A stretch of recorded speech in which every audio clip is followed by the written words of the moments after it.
Good morning, everyone. Thank you for attending. I'm calling the meeting to order. Not too loud. Please rise for the Pledge of Allegiance. Dave, why don't you start? Pledge allegiance to the flag of the United States of America and to the republic for which it stands, one nation under God, indivisible, with liberty and justice for all. Thank you all for coming.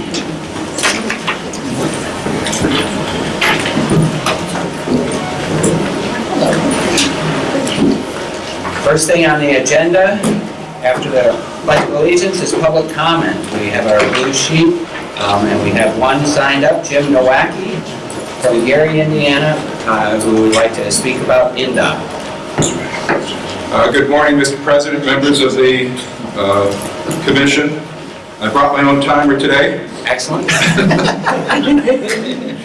I'm right here. Now, I'm sure many of the commissioners last month watched our president. He gave our State of the Union address. And one of his emphases in his address was replacing America's crumbling infrastructure. Very serious. Not only in our community, but all over the country. And I don't know if he anticipated that part of our nation's crumbling infrastructure is only 2 months old. Once again, I'm bringing to the Commission's attention the serious problems we've had with Reith Riley's projects in our community. For several years, I've complained about the 1220 project and the inadequacies in that. We've noticed, we've talked about the part of the flooding that was created by the Reith Riley company. They had let a lot of their debris fall into drains that are not easily cleaned. Now, once the state signed off on that project, contractors no longer responsible for that. Instead, it's the responsibility of the taxpayers of our state. And to this day, 3 years later, flooding is unabated. We've had some assurances from INDOT and from our city administration that it'll be addressed. But as of today, I got on the bus today and there was a lake in front of on Fifth Avenue. And the reason I mentioned that project, because while the Reith Riley company skated on their responsibilities to deliver a serviceable project, the state took no action to hold them accountable. We see an even more serious project on Broadway. The brand new drains that they installed, at probably great expense, brand new, flooded to the top, water's not going anywhere. Now I know that they say they're going to be back later to fix it, but it seems that we're paying for a brand new road. We're not paying for a broken down road that's patched up and put together with bubble gum and string. It also mentioned that the surface of the road, already granulating, deteriorating, cracking. It's only 2 months old. So I'm going to ask that the Commission make sure that we hold INDOT responsible, to hold the contractor responsible, to deliver us a fine product. Thank you. Thank you very much, and thanks for bringing your own timer. Next on the agenda is Attorney Dave Hollenbeck for a new appointment. Mr. Chairman, we've received a certificate of appointment that is in proper form from the town of Ogden Dunes, whereby Carolyn Saxton is appointed to our commission. Wonderful. Excellent. Thank you and welcome. Perfect timing, Carol. I timed by him first.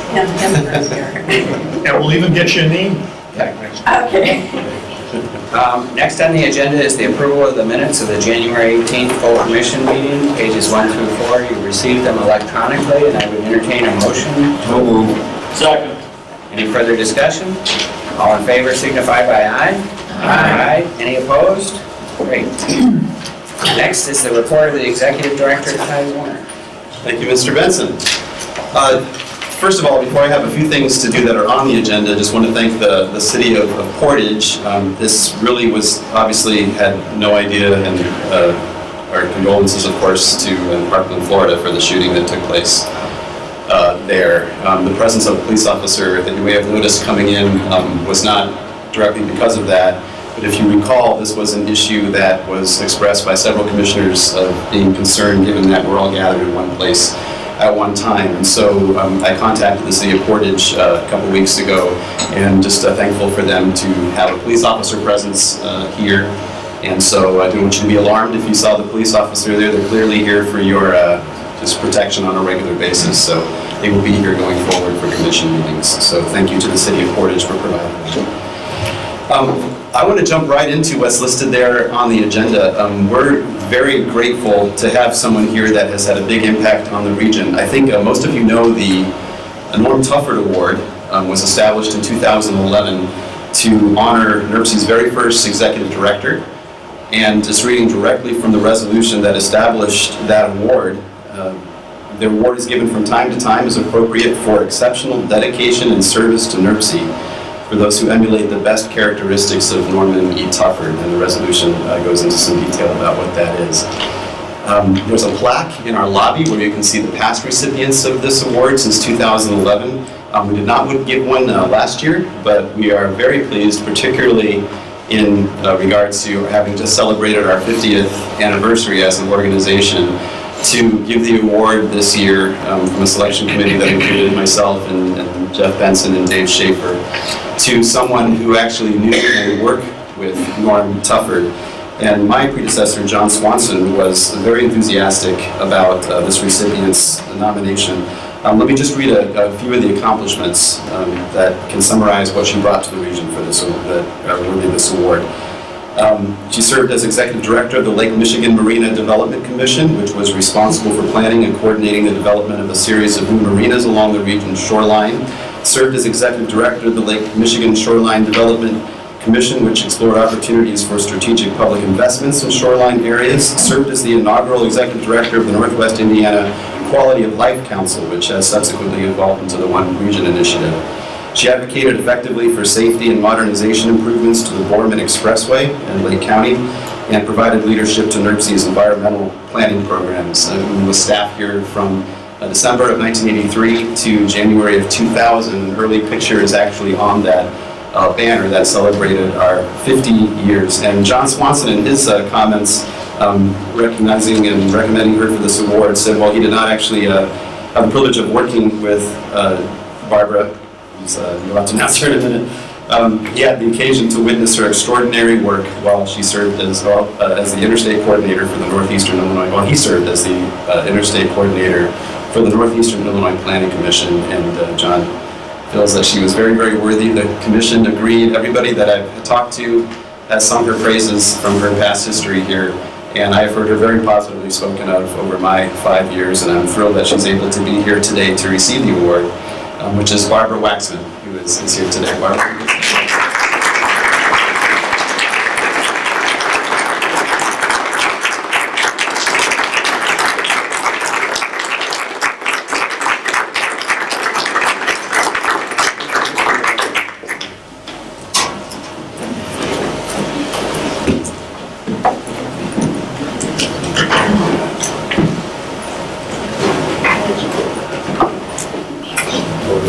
Mitch. Thank you for coming.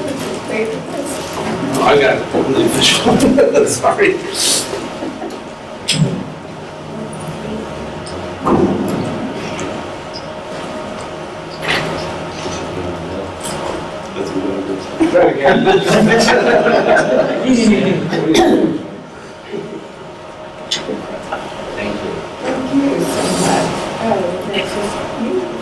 So I told, we also have a,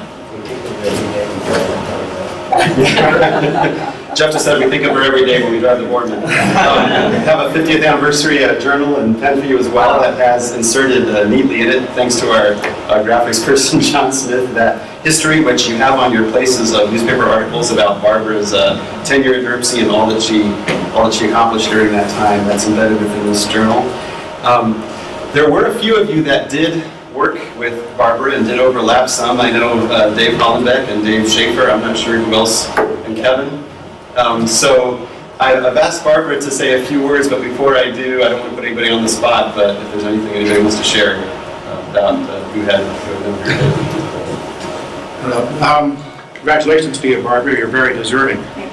Before I was the clerk treasurer for the town of Munster, and before I was on the Munster Town Council, I had been appointed to the Munster Board of Zoning Appeals and was happy to serve with Barbara on that. And Barbara and I had more fun on that daggone BZA. We made it a point to visit every site that was the subject of an appeal. Wow. On the day before or the weekend before the meeting on Tuesday. And it was then that I respected and learned about Barbara's dedication to her assignment, and she took the job seriously and was very proficient. After I was elected to the Munster Town Council, then I was appointed as NERC's representative, and again I got to see Barbara's performance as a high professional here at NERC. So very deserving, and that continued right up until your retirement. We wish you the best. Congratulations to you. What I remember most about Barbara was her enthusiasm for the region, her intellect, and what I envy most, her energy. Something that I occasionally lacked during that time. But what amazed me is, as much as she worked for us here, what she did externally for us outside of the region as a representative of what we were trying to accomplish, whether it was going to Indianapolis with me and trying to get the legislature to understand the importance of the Hammond Marina and other Lake Michigan Marina Development Commission projects, or her work on the Gorman that Ty alluded to. We were so fortunate to have Barbara with us, and a well-earned and deserved award. And I haven't seen her in a long time. We had a chance to talk this morning. God bless. I'd just like to thank Barbara for her interest in the other subcommittees. The environmental committee was kind of in its fledgling state. We expanded beyond just the air quality issues. That was funded by CMAQ, and we started to grow. I think we started to expand the thought process of what different things are impacting the region and try to unify them. And thank you, Barbara, for all your hard work and all the extra work you did for us. Well, again, I think it's totally appropriate, given that we just celebrated our 50th anniversary, to give the award to somebody who actually worked and was, as I said, a new topic. So, Barbara, if you have some comments, this is the time. Just a few. Thank you so much. Thank you. Thank you. I have to say, Jeff said thank you for your work on the Gorman. One of my very earliest projects here at NERC was to arrive here after having had an accident on the Gorman Expressway on an icy winter morning when the access ramp at Calumet Avenue, because at that time we were still at Kennedy Avenue, but the access ramp was a sheet of ice. I slid down the access road into a truck. I was fine, my car was a little dinged, the truck driver was really, really nice. It was not a serious thing, but it made me realize what serious problems there were on the Gorman Expressway. And we convened the Gorman Task Force, which was just this incredible outpouring of energy. People were ready to say, I'm so damn mad and I'm not going to take this anymore. And we had subcommittees. We were at the intersection of I-65 and Gorman, trying to help with the City of Gary's assistance to clean up the mess there. We were insistent on new interchanges and an expansion of the roadway. It was really a groundswell of support, and one of my first experiences with harnessing not only the political power here, but the people power to make things happen for the better. So anyway, Jeff just reminded me of that this morning. It was really a very exciting time. We developed a report. It wasn't very slick, but it stated all the problems. It listed all the people who had been involved. We went to the Indiana Department of Highways. They were not responsive. We just kept beating on them until finally things started to happen. So it was really a real good lesson for me that you can make things happen. You just have to be persistent, and I don't need to tell any of you about that. I want to just tell you a little bit about Norm Tufford. Norm was a courtly and kind, gentle man, and he fostered an atmosphere here of high standards and technical excellence, and he treated everyone with respect. He hired me in 1983 at the University offices on Kennedy Avenue in Highland, the storefront offices. He took a flyer on me because I really didn't have the kind of technical and professional qualifications that most of the staff had. I'd like to think that he never regretted his decision. I quickly found NERC to be an environment that encouraged creativity and innovation, team problem solving. There was strong political support from commissioners, and there was a skilled and dedicated staff. These are all critical ingredients in every project that I was involved in. It is an absolute delight to be here this morning. It's deja vu. It's just fond memories of lovely people that I knew long ago. I look back on my years here with great fondness and frankly with personal pride. And I hope that I made a meaningful contribution to the betterment of this region.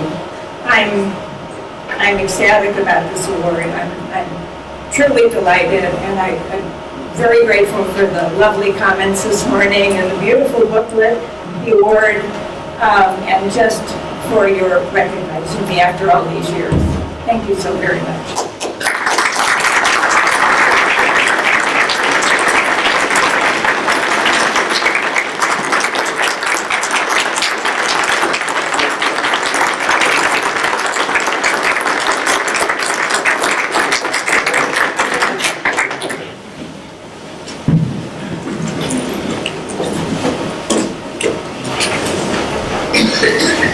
Thank you, Barbara. And now we have an award of a different sort, which is our Perfect Attendance Award that we have done, I think fairly recently this started. As you know, if you are not on the executive board, you really don't have a technical obligation to be at every meeting. There's 4 meetings required by statute per year that meets quarterly as a full commission. But as you also know, that far more than the members of the executive board often come on a regular basis. And so there should be no shame if you didn't receive one of these awards if you're not on the executive board, but it's a wonderful thing to acknowledge those that have had the commitment and dedication to be here every single meeting. And so we have 4 recipients of that this year, and I will just pass these out very quickly. First of all, Mr. Jim Tunn.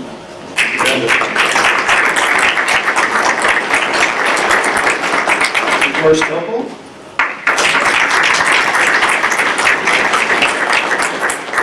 Mr. Justin Keel.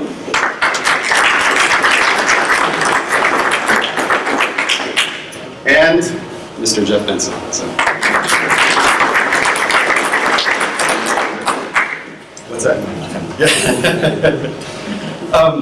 For the next time on the agenda, and then I will wrap up my comments. We are just freshly back from the National Association of Regional Councils and their Conference of Regions in DC. It was a very auspicious time to be in Washington, DC with the release of the administration's budget proposal as well as the president's infrastructure plan.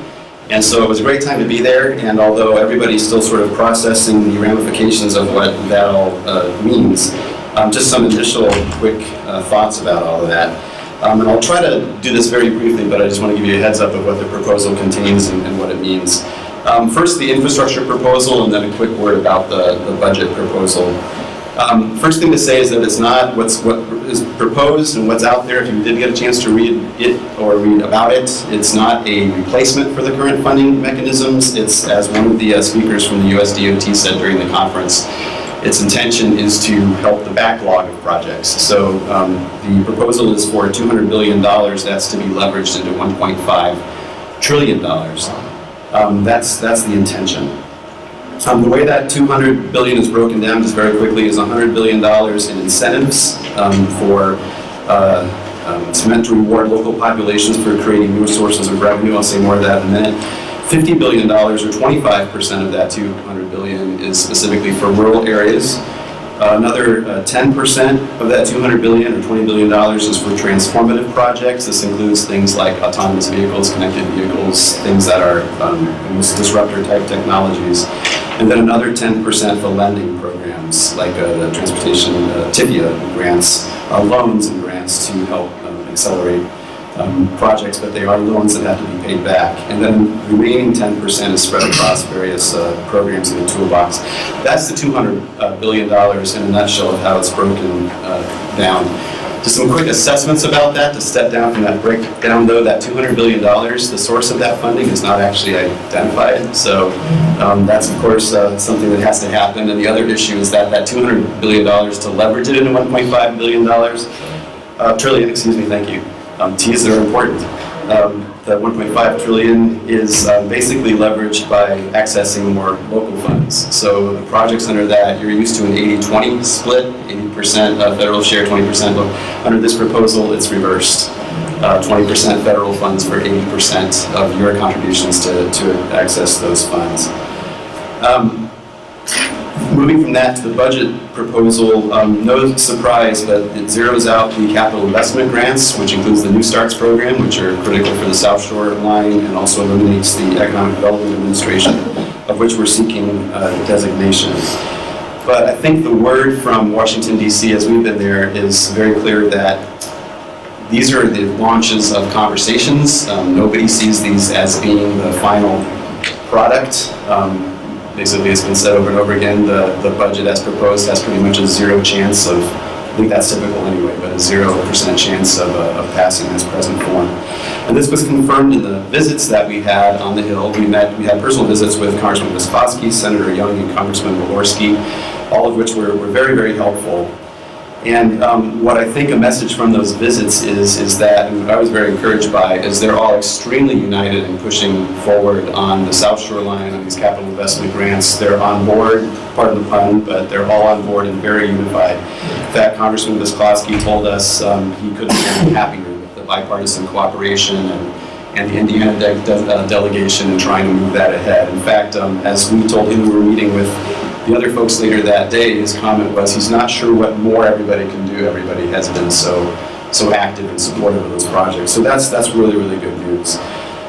We were able to convey as part of the National Association of Regional Councils platform, which is also our concern, is the need to have a stable federal partner.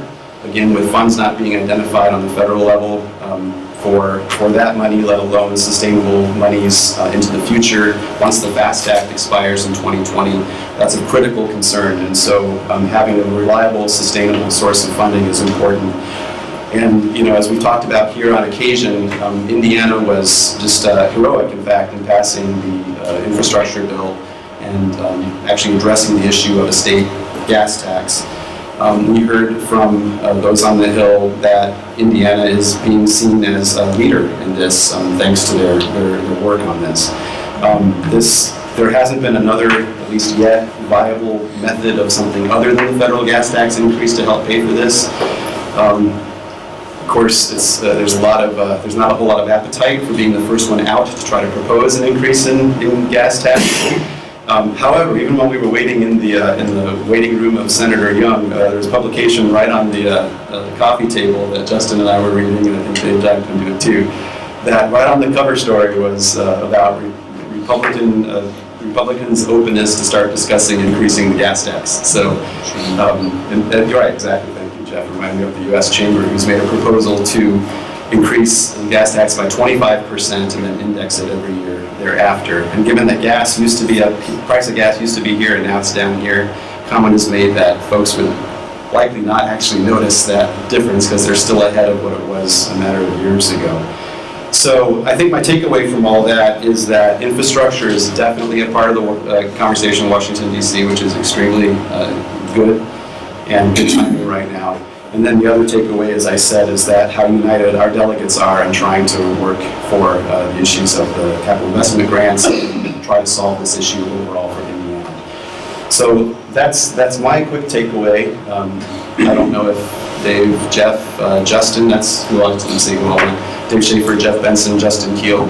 We all got back late last night, so forgive us if we're a little leery-eyed, but I don't know if there's anything else the three of you want to share from your impressions of that trip. I brought some of the literature that some of it's bent up, but I'll pass it around, and anybody that wants to see some, it was convenient for them to have arranged for President Trump to release the infrastructure bill while we were there, and it was there was a lot of discussion about that and autonomous vehicles.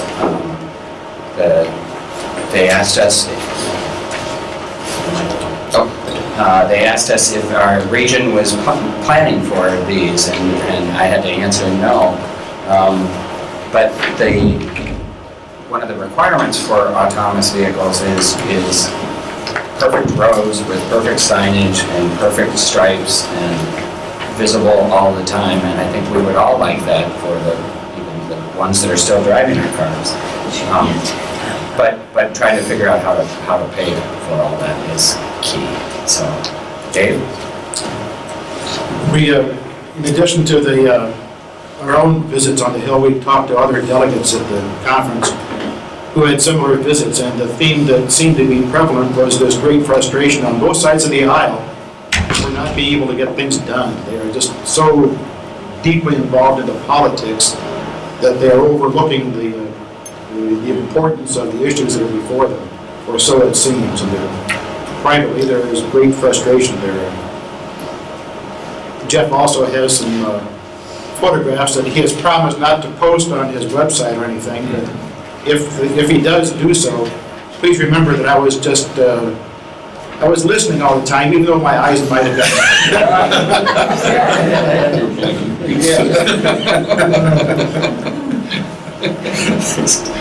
Justin?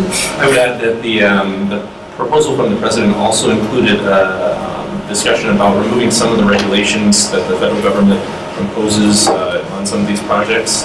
It didn't clearly outline what exactly would be removed or how it would change, but I think they're seeking to streamline it and keep the permitting process under 2 years.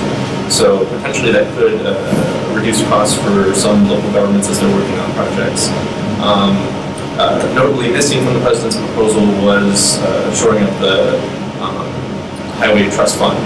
So that is something that's still yet to be determined.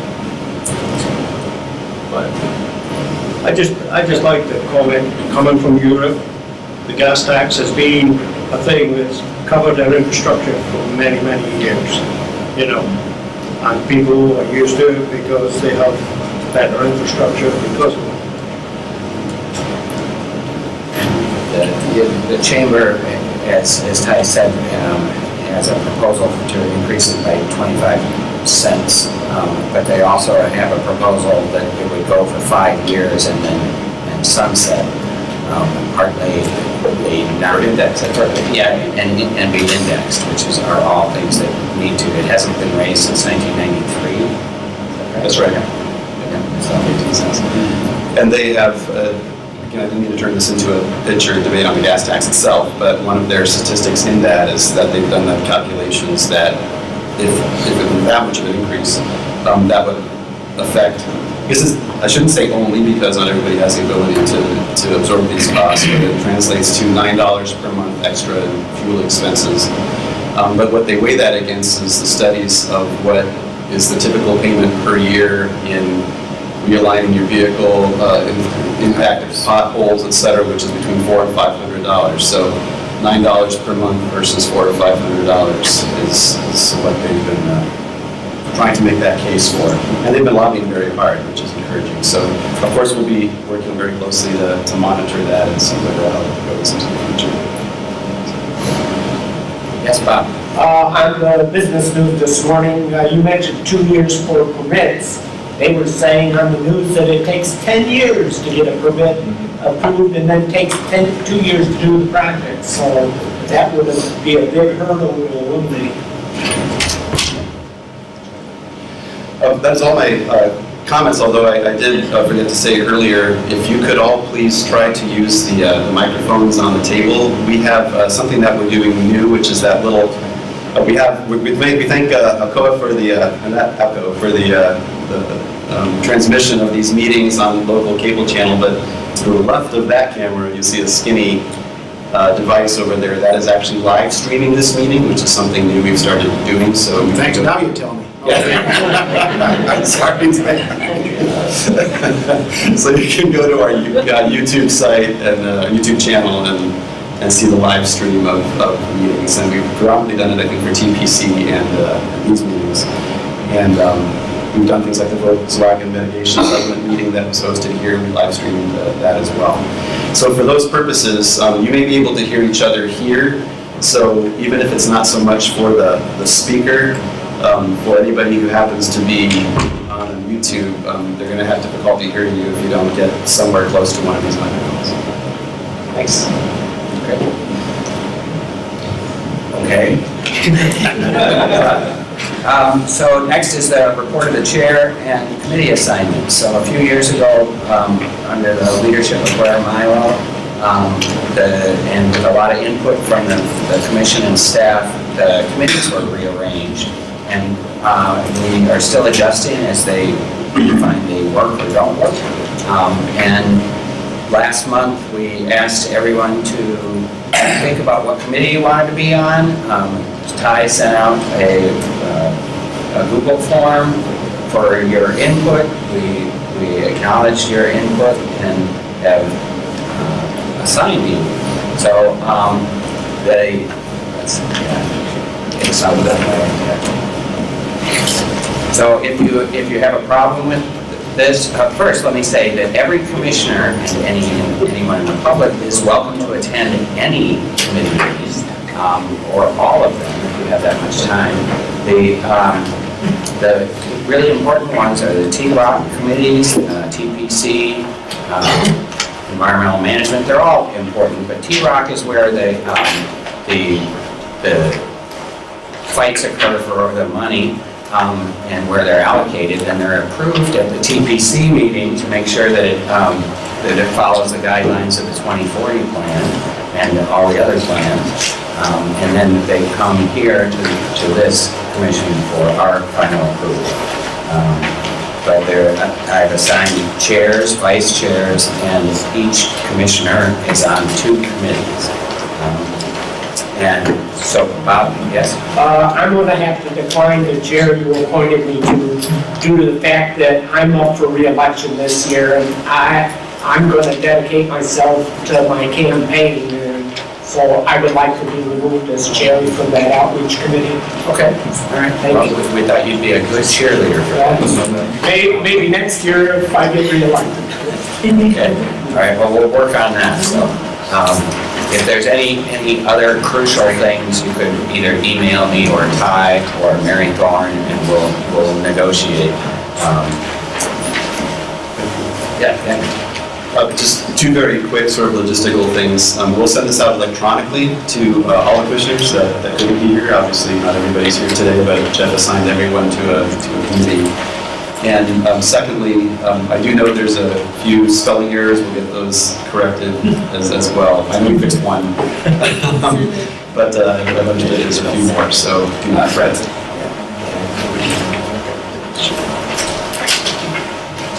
So, let's see, next. Oh, yeah. So one of them, the Rail and Freight Committee, we've absorbed into the Surface Transportation Committee because it is surface transportation and hopefully will improve the overall attendance and subject matter. So that's one of the adjustments that we've made.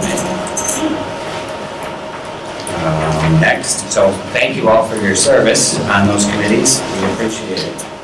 Next is the Finance and Personnel Committee. George Topol. Thank you. The Finance and Personnel Committee met this morning at 8 o'clock. And we have, Finance and Personnel Committee met this morning at 8 o'clock. And we have 2 contracts for approval. Contracts for approval can be seen on pages 5 to 7 for the Kankakee River Basin Commission and 8 through 15 for the South Shore Clean Cities. The committee would recommend approval for these contracts. So moved. Is there a second? Second. Any further discussion? All in favor signify by aye. Aye. Any opposed? Okay, thank you. Thank you. That's it? All right, next is the Environmental Management Policy Committee. Jeff Benson, Chair, but soon to be Chair is Bill Emerson. Bill, would you like to give a report? Well, I don't know that I was prepared to make a report. It's called being thrown under the bus. Well, at our meeting, we had, I'm trying to think of the individuals that came to talk about the climate change issues. Off the top of my head, I can't recall, but it was a good meeting that we did have. From the Field Museum? From the field museum, yeah, correct. That's great. And when do your meetings occur? Gosh, I should know off the top of my head. First Thursday? First Thursday. Right here. Excellent. See you there. Okay. Thank you for your report. Yes, thank you for your report. Next is the TPC, the Technical Planning Committee. Kevin. When I talked to Mr. Chairman, I asked him to bring a report on the transportation bill. I think that suffices for now. I was prepared to discuss that, but the technical planning committee met on February 13th. There were no actions at this meeting, so you had no resolutions or TIP amendments. It heard a presentation from staff on draft Greenways, Blueways 2020 plan, and also staff gave an update on the VW settlement, and also an update on the Deep River Dam. A short video was shown on Hobart, the eco-friendly community. Congratulations. And the meeting is streamed live, as most of our meetings are now. Look for them on YouTube. The draft Greenways and Blueways 2020 plan has been released, as I previously alluded to, for a 30-day public review. And an open house for the plan is tonight at NERC from 5 o'clock to 7 o'clock.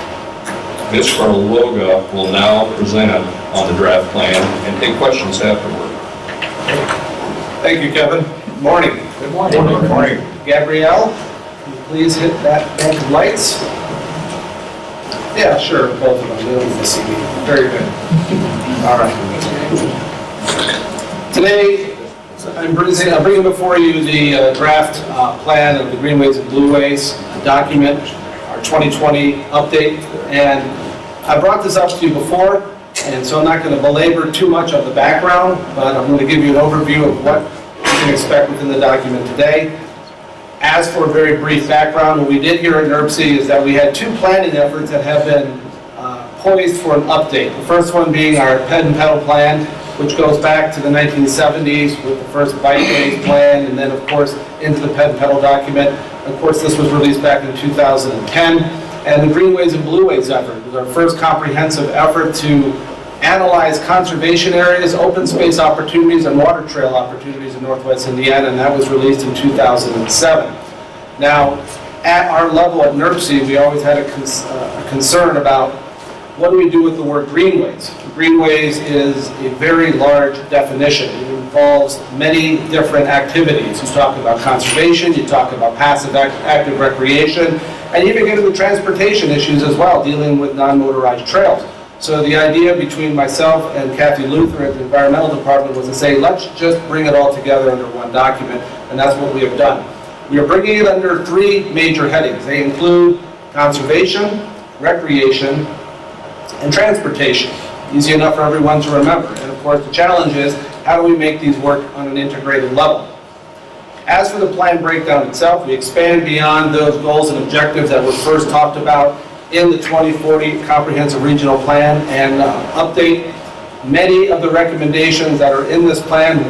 We hope to push forward into the 2050 planning effort, which is soon to commence here in NERC. The chapters are again divided by those three major areas of conservation, recreation, and transportation. We're providing an overview. This is not a how-to manual. We have this thing called the internet. It's a great thing if you haven't figured it out yet. You Google, you go anywhere you want. So a lot of topics are talked about and covered and highlighted in the plan, and we provide the links for you to go for a deeper dive to help your communities get these different projects implemented at your community level. We have a very significant section dealing with the data that we have collected over the years in preparation of the plan. And no plan is complete without a goals, objectives, policies, and in our case, a performance measures area. The performance measures are taken directly from the FHWA with their bicycle and pedestrian guidance. And so we are doing our best to try to incorporate that as well and providing benchmarks in our region for us to really gauge the growth of our network.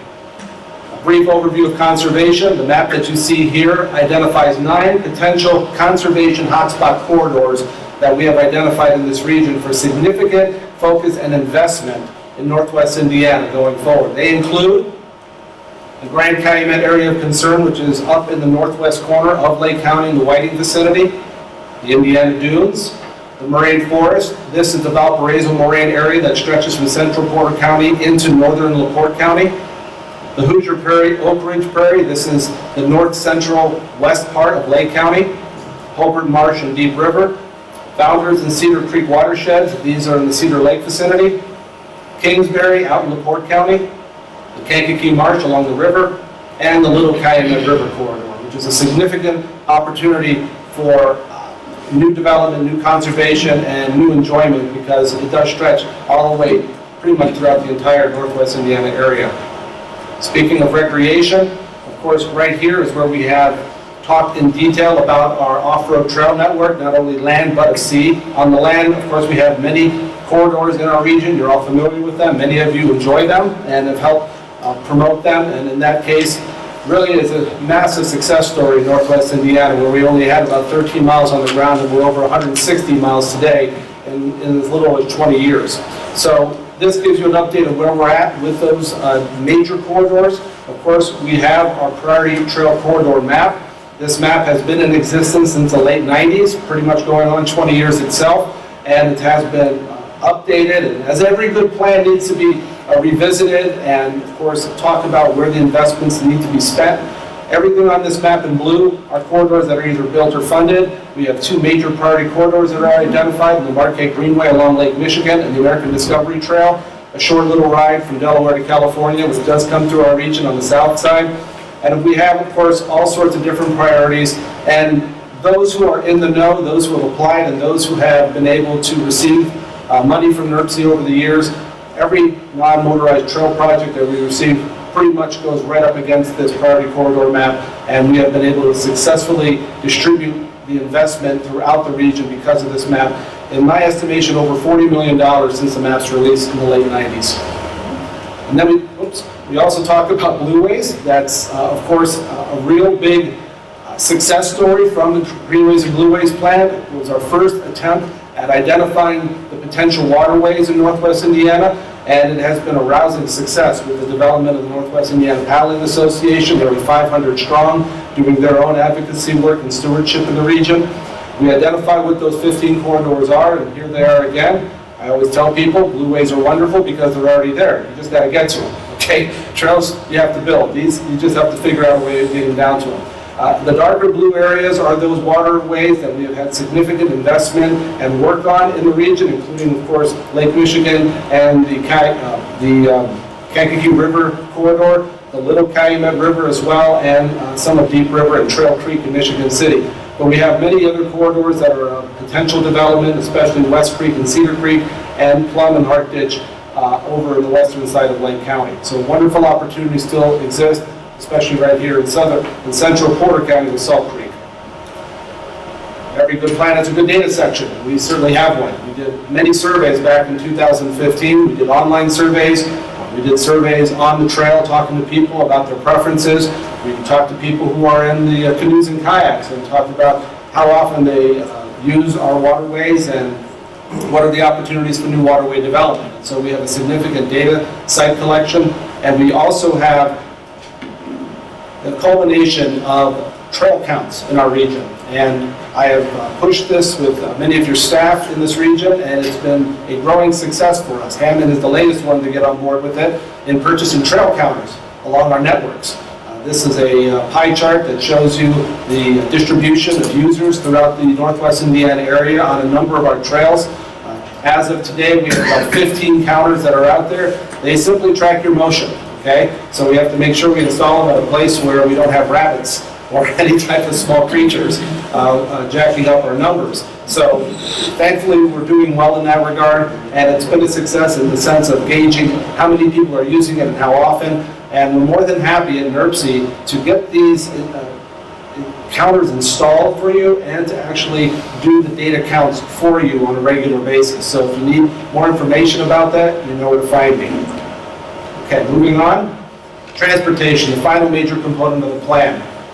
There's only one word that describes a good transportation network in Northwest Indiana, and that word is network. Okay? Just like everyone in this room does not access their home directly by an interstate, everyone in this room is not going to access their home directly by an off-road trail. There are non-motorized superhighways, to be sure, but if your network is not complete within your communities, then you're driving to that trail and you're kind of defeating the whole purpose of it. We need communities that help build a network that get people safely biking and walking throughout their community, getting to your trails, getting to your places of destination, getting children safely to school, either by bike or by walking, helping to instill lifelong healthy habits for them.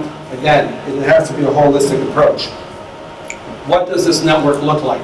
Of course, planning. You have to have planning. No matter what you do, you have to start out with a good plan. The elements of a good network include sidewalks, basic sidewalks, making sure they're good prepared and that they just don't end nowhere. Traffic calming measures, many of them are out there. Your engineers are very familiar. Wayfinding in the sense of signing, making sure people know where to go in your community. Universal design, making sure that everybody, no matter what their ability, has the freedom to move within their communities, within this region, without any impediments. Age, ability, it doesn't matter. Universal design is a growing standard. It builds upon the American with Disabilities Act standards that we're all familiar with ADA, and it's something that we promote heavily within this planning document. Of course, maintenance. We get a lot of money for trails in this region, and then we see some of those trails fall apart. Thankfully, we're not seeing that as often anymore because we continue to push maintenance at the front end of funding these projects, but that's something that we're going to continue to push on as we go forward. Have to have policy development within your communities. These include complete streets policies, safe routes to school policies. Again, working with your school corporations and your school districts to make the areas around it, in particular areas of education, safe for children to access, and regional oversight. We need to continue this at NERC. We have had a great amount of success, and I know everyone in this room, and I know the staff, the people in this room, enjoy working on these projects, and it's a continued love affair between us all, so to speak, and it shows. The projects show, and I am very proud to be part of this. I'm very proud to work with everyone in this region on continuing to grow this network and moving forward.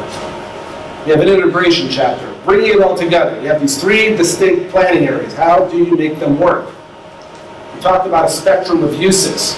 You can see the spectrum here, where on either side of it, you might have ideas that don't seem to blend, but they actually do. And they're all within this interrelated package. You're talking about utility corridors, well, they can work out as wildlife habitat corridors, and green infrastructure can be incorporated into trail development, and so on and so forth. We also talked about three major vision projects that we think are ripe for this region to start working on that do integrate these three major areas. We bring back the Greenways 8. The Greenways 8 is our attempt to make this plan accessible to everybody in this region. It doesn't matter who you are. All these 8 major stakeholder groups, nearly everybody is part of it. Okay? Everybody in this room, for the most part, is a government official. Okay? So you got that. But we're all private property owners at some level as well. And of course, if we're not that, we might be developers, we might be linear corridor owners, on and on and on. They all play a role in the development of all of these initiatives. And we bring it together. We talked about this map here, where green infrastructure is brought together with water trail opportunities that are brought together with our land trail opportunities. And we see how that meshes and how we can make interconnected projects come together and opportunities blossom throughout the 3 counties. There are plenty of great opportunities, as can be seen here with this layered map. And implementation. Any plan that's worth its salt has to have strong implementation policies. Now, this has always been a concern of mine, and really of anybody who's in the urban planning field. How do we make people implement the goals and objectives that we have proposed? We're trying our best here with this matrix. This matrix is spread out throughout the entire implementation section on all three major areas. You're seeing one here that's dealing with conservation. And this is an example. We have about 50 pages. We break down every goal, every objective into all of these policy and activity action items. And then we spread them out through all 8 major stakeholder groups.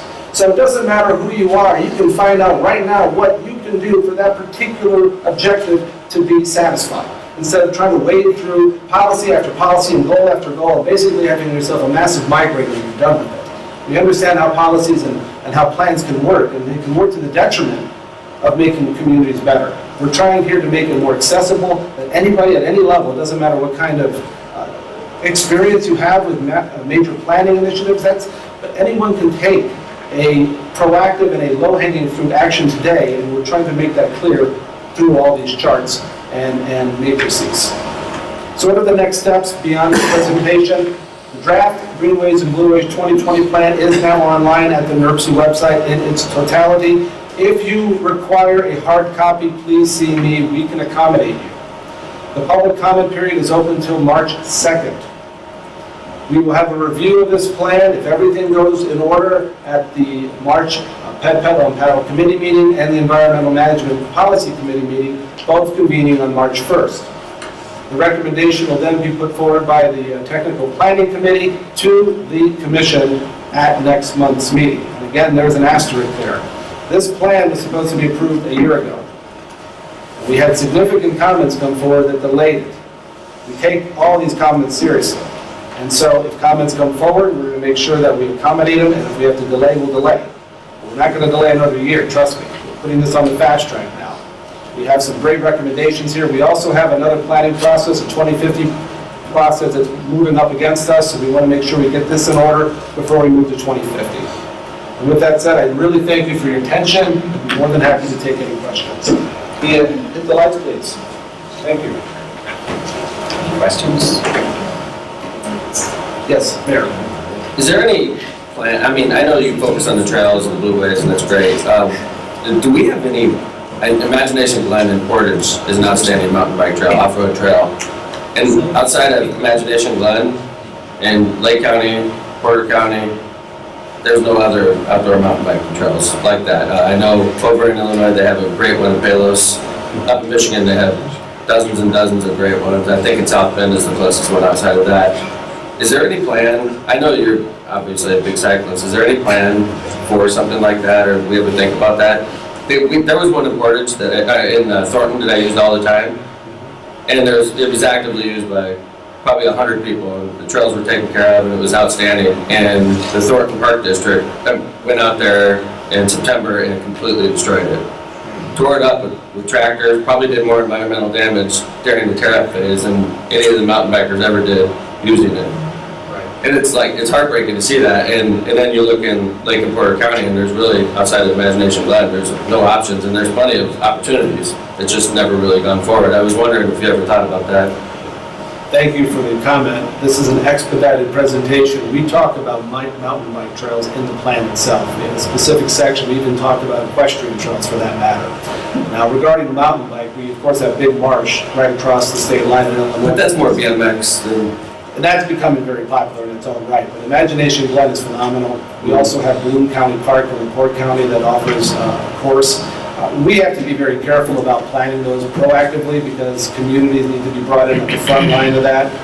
So we're able to, at least high level we have, but we do say that these are popular endeavors that should be pursued by communities such as your own, where it's available and where it can be done. I tell you, I mean, I've been going to that trail for 10 years, and the fact that it was destroyed is beyond me, because I think that when you don't have the mountain bikers, that's when the bad things happen. And quite frankly, they probably did more environmental damage by doing what they did. But when you look around Lake County, I've talked to people, and I've had ideas for areas, and then the environmentalists are like, oh no, we can't have mountain bikes back there.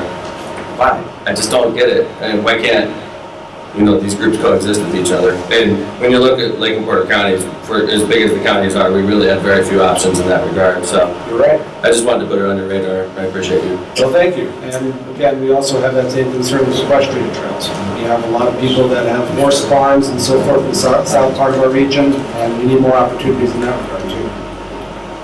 It's also important with the bikes, It's beyond recreation, it's quality of life. It's also provides wildlife corridor access for management of invasive species, where we have to doing it internally before. We have more eyes on the ground and maintain and manage these properties. So there's a lot of side benefits beyond just riding a bike or walking these trails that I really look forward to it. I see a lot of positive things. And thank you for keeping it shorter than that. Feel your pain. You see a longer version of this. Are there any other questions for Mitch? Thank you. If not, the next meeting of the Technical Planning Committee will be March 13th, 2018 at 9 a.m. here at Herbst. That concludes my report. Thank you very much. Next on the agenda is INDOT, Rick Powers, LaPorte District Deputy Commissioner. Welcome and thank you. Thank you, Mr. Chairman. My name's Rick, and it's snowing somewhere in northwest Indiana. Oh, no, sorry, that's my That is the first topic, though. I think at the last meeting, someone invited the punch in the face we got last week when I said, like 4 days before Christmas, through like I think the week before, we had been working either in the Gary sub, the LaPorte sub, or the Plymouth sub, 12-12, 170 plus crews. And at that point, until that week prior, and then we got punched in the face last week. I want to say that this is a point of a positive. I guess that in some areas we took up to 18 inches of snow in just over a day, just because of the lake and the things that we're accustomed to in northwest Indiana. But some folks south of us don't see that. In fact, we often joke with our southern districts that they're taking off the pool covers and we're plowing snow.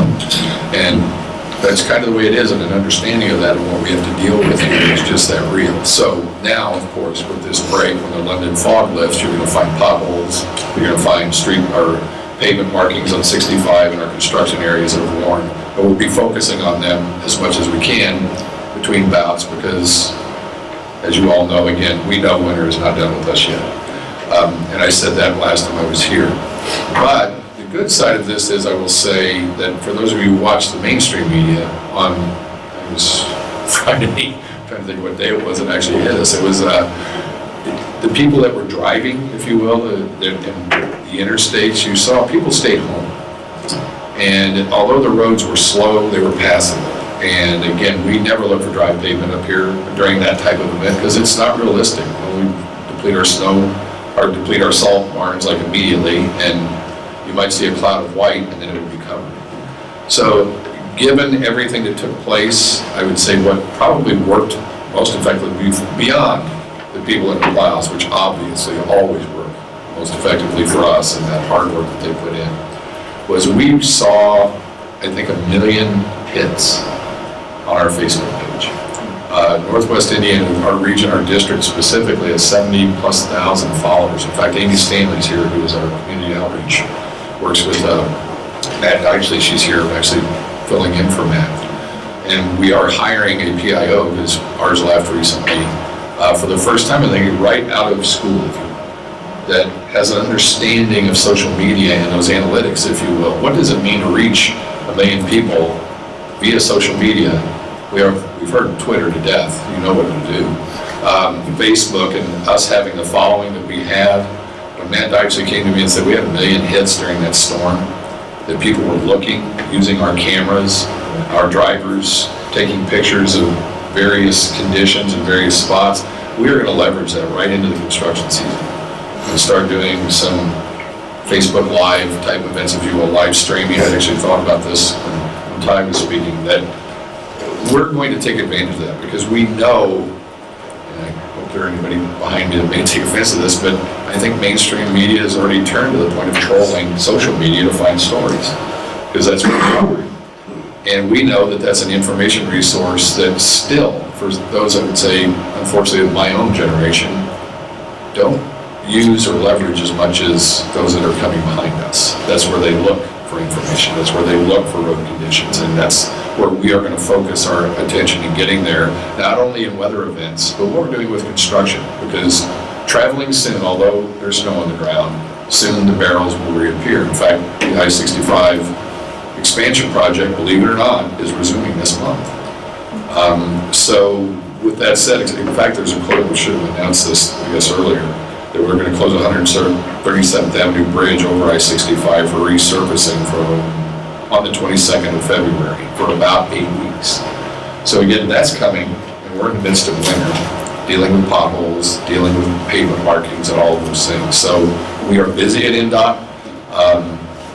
In the Northwest region, we're busy at NDOT statewide, but we are extremely busy right now here in the Port District. So I don't have a great deal to add, but I am kind of excited again to see that this PIO is coming, to have this analytic side, if you will, of public information that we haven't had, to see where we're reaching, who we are reaching, and what kind of information they want to hear, is really something that's exciting me to the point that I'm kind of like, just hearing 1 million hits during that storm kind of blew my mind. I'm not used to that type. It sort of overwhelmed me to a degree, but I also realized that just who's looking at Facebook and what we're doing just here. So phenomenal work by everybody on our team and what they've done, and actually the locals too. Again, I was on local streets, and everybody just here in this area, it's obvious we're used to snow and more of I would say, a winter that we're accustomed to. We dealt with well last week. So thanks to all of you as well for all you did to help get that message out. And telling people to stay home, frankly, because we saw some of your messages, because it helped. That's all I have, unless you have any questions. Thank you. Any questions for Rick?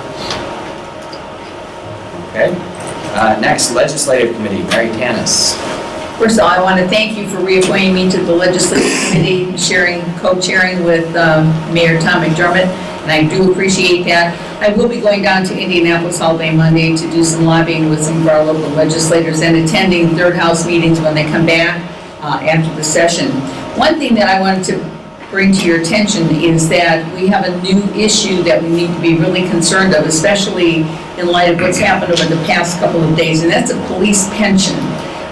You may not be aware of it, but I know the police departments are very aware of it. When a person retires and they pass away, their widow would only, or their partner would only get 20% of what they would have as their pension. We want to take a closer look at that and make sure that we provide for those folks who are fleeing into a place where the rest of the people are fleeing out. So we want to make sure that that's brought to their attention. The other 3 items that we talked about was infrastructure, we talked about water, we talked about tax appeals. I know some people are very concerned about annexation as well. I've been in touch with AIM, and I know that they're working on annexation as well. So if you have any information, please send it to me. After my visit on Monday, I will send out a written report, and I enjoy hearing from any of you that have any information for me to share with them. Thank you. Thank you. Any other business? Any announcements? Bob? I'm giving you advance notice of this meeting coming up April 27, 16 plus, which is all the 19 municipalities in Lake County hold a monthly meeting at the town of Schererville at 9 a.m. on the 27th.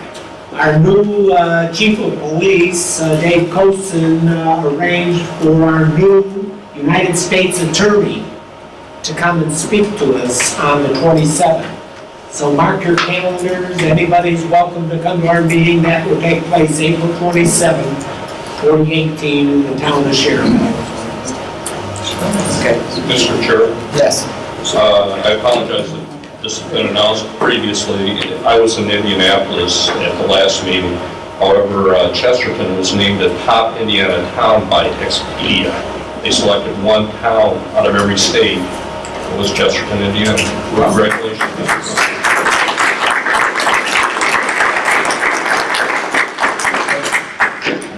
Awesome. Just very quickly, in that spirit of talking about the importance of social media and reaching folks more broadly, we do have 2 positions that NERC is hiring for that I think close tomorrow. So since we're live streaming and somebody may be watching this on YouTube, we have an opening for a GIS planner and also a public coordination person. So you're welcome to apply. Information's on NERC.org. Okay, anything else? Motion to adjourn? Second, all in favor? Okay, great, thank